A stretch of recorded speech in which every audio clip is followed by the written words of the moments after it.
hot water, and then suddenly we could see the first heartbeats.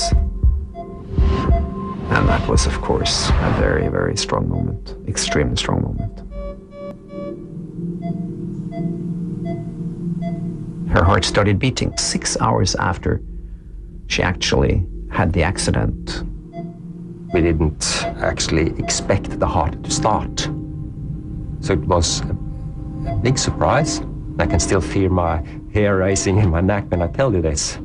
But my first reflection was that we're not there yet. We've scored 1-0 to death, but he's out there waiting to score back. Το ψύχος είχε προκαλέσει ισχυρό σοκ στο σώμα της Άννα. Επανέφεραν το σφυγμό της, αλλά τώρα είχε πέσει σε βαθύ κόμμα. Τις επόμενες εβδομάδες η καρδιά της Άννα επανειλημμένα σταματούσε. She died several times during the ICU period. There was swelling, there were problems with the circulation, with infection, with the immune system, with the nervous system. All her essential physiological organ systems failed. The lungs failed, and after a while also the heart failed. And what to do then? We always have the question, should we stop or should we continue?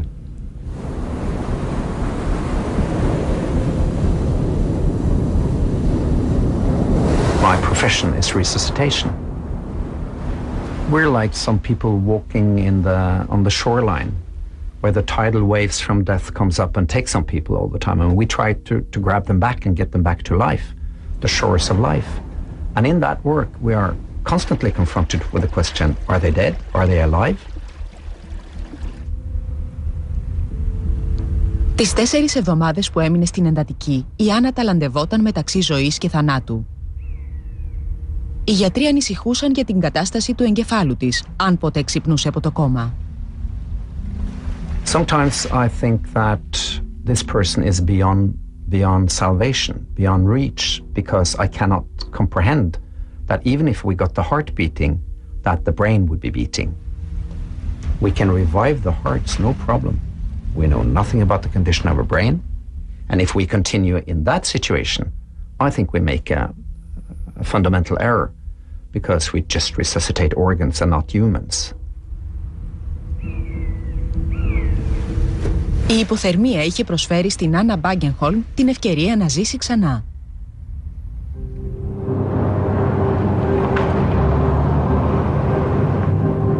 Στην Αριζόνα, βασιζόμενος σε αυτό το περιστατικό, ο Δόκτωρ Σπέτσλερ ελπίζει να χρησιμοποιήσει την υποθερμία για να σώσει τη ζωή του Μπρετ Κέρερ.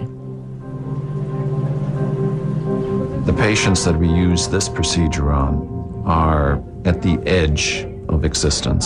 If we have no other solution, then we go to this incredible little journey of suspended animation.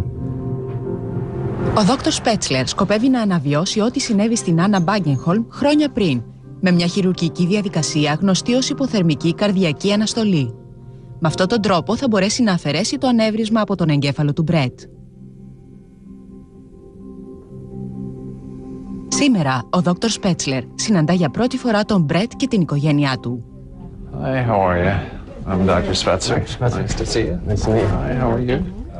Important from my perspective is that he understand the inherent risks, so I don't try to sugarcoat it, nor do I want to make worse than it is. The big thing is the aneurysm.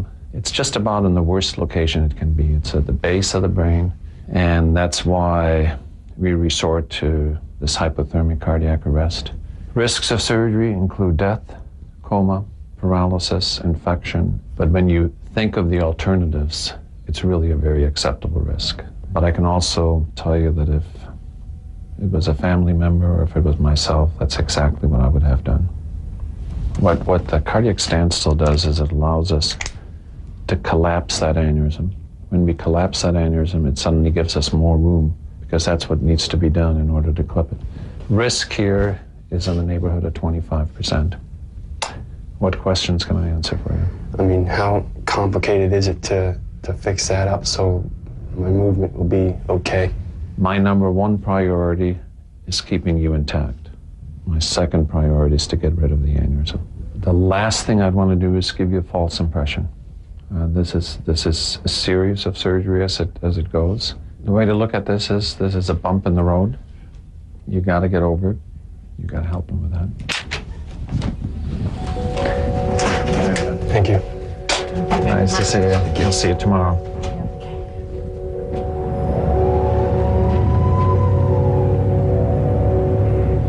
Here I am. Είναι το βράδυ πριν από την εγχείρηση. Έχοντας την αραβωνιαστικιά του Αν στο πλευρό του, ο Μπρετ την αποχαιρετά. Αν όλα πάνε σύμφωνα με το σχέδιο, αύριο ο Μπρετ θα βιώσει τον ίδιο του τον θάνατο. I told him, I said, from this point on, you've got the easy part. You know, we're going to be sitting there wondering how you're doing, and when you wake up, you're either going to see us or you're going to see God. So how can you lose?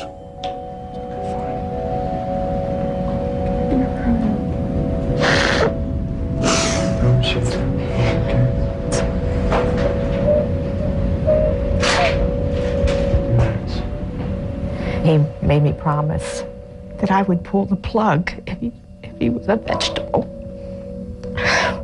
So that was tough.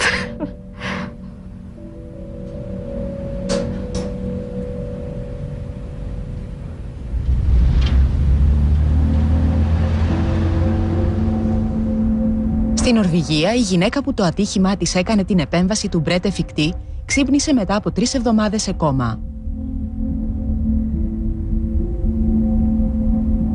Η Άννα Μπάγκενχολμ είχε παγιδευτεί κάτω από τον πάγο. Για 6 ώρες μετά το ατύχημα, η καρδιά της είχε σταματήσει να χτυπάει. Στους 13,7 βαθμούς, το σώμα της ήταν πιο παγωμένο από κάθε άλλου ζωντανού ανθρώπου. Σε ποια κατάσταση θα ήταν λοιπόν ο εγκέφαλός της?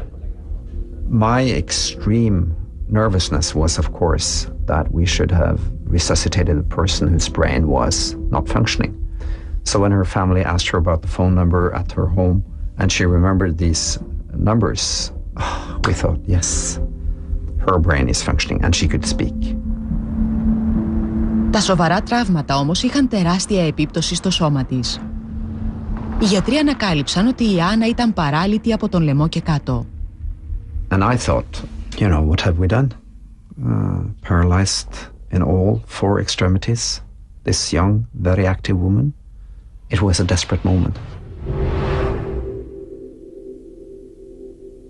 I was pretty upset when I woke up and was paralyzed, and they were very happy.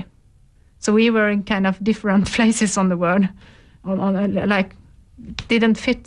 She was clearly discontent when she woke up. She posed us questions which were quite harsh.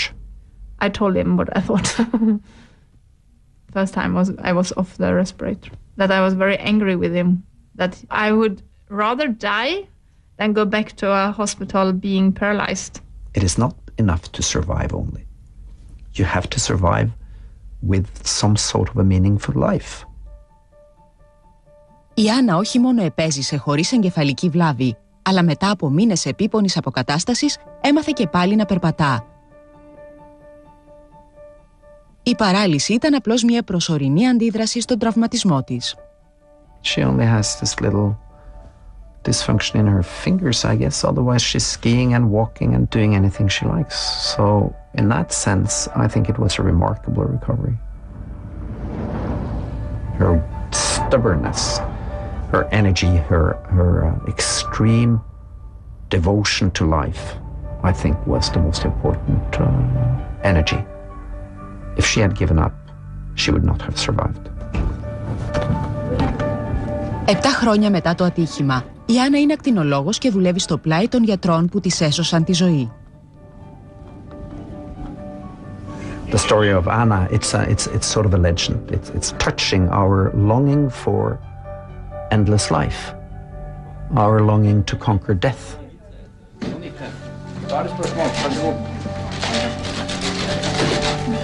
I heard that some people would like to make a saint out of me because I survived, but it's not nice to go around thinking you are a saint because I'm not a saint.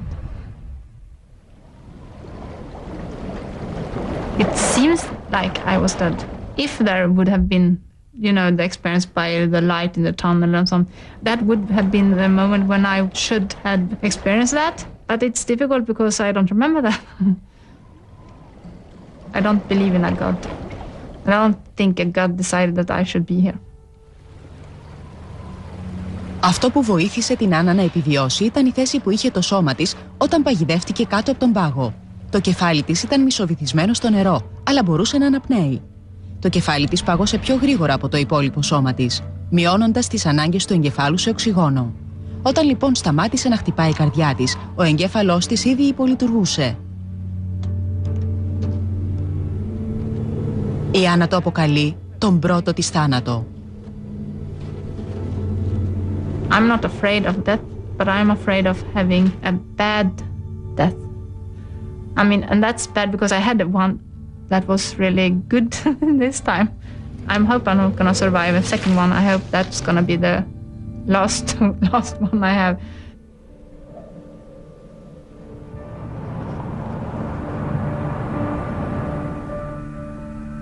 Στην Αριζόνα, χάρη στις θαυματουργές διασώσεις όπως εκείνη της Άννα, ο Μπρετ Κέρερ ελπίζει ότι και αυτός θα επιστρέψει από τον θάνατο μετά τη ριζοσπαστική επέμβαση στην οποία θα υποβληθεί το πρωί. Okay. Gonna be fine, I promise you. Just relax.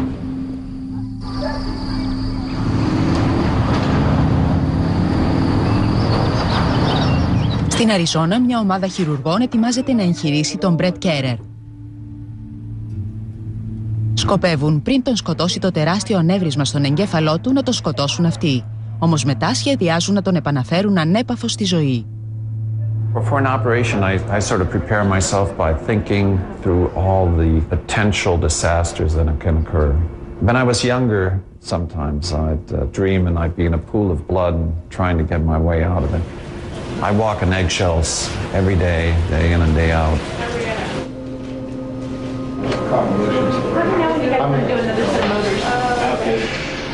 Πριν από την εγχείρηση, ο Μπρετ ναρκώνεται βαριά με βαρβιτουρικά για να μειωθεί ο ρυθμός λειτουργίας του εγκεφάλου του. Πρόκειται δηλαδή για μια τεχνητή αναπαραγωγή του τρόπου με τον οποίο πάγωσε το κεφάλι της Άννα όταν παγιδεύτηκε κάτω από τον πάγο.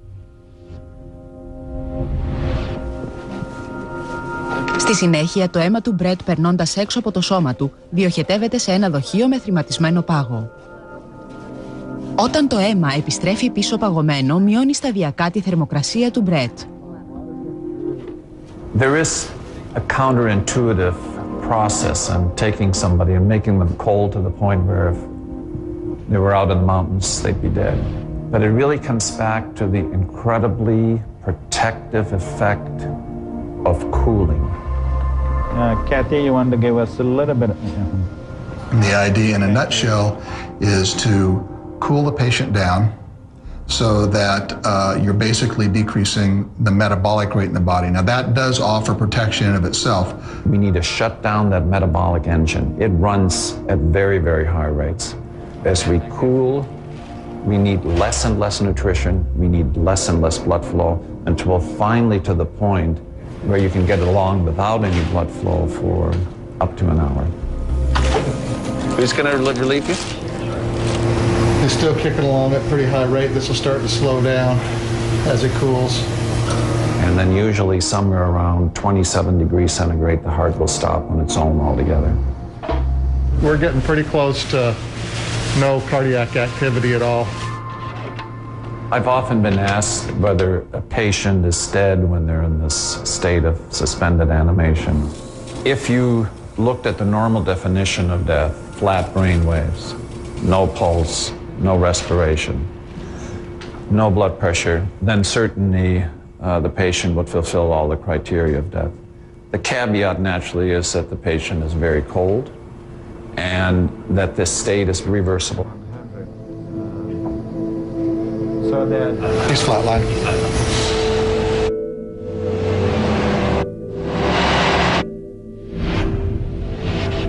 Η καρδιά του Μπρετ Κέρερ έχει σταματήσει εντελώς.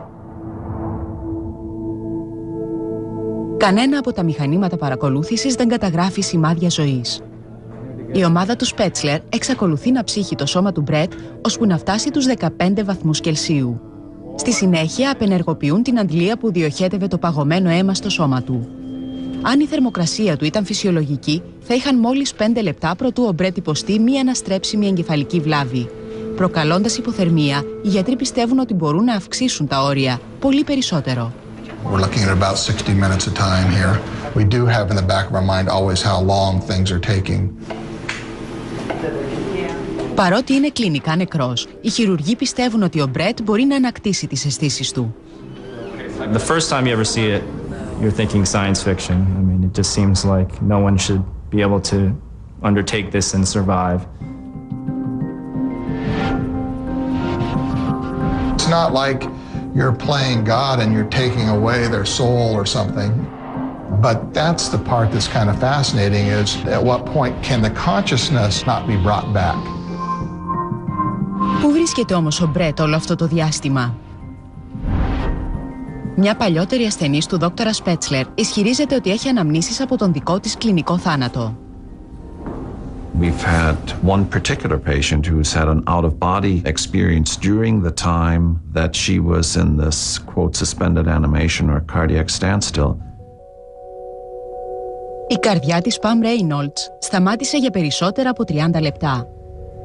Και εκείνη ισχυρίζεται ότι βίωσε μια ασυνήθιστη εμπειρία.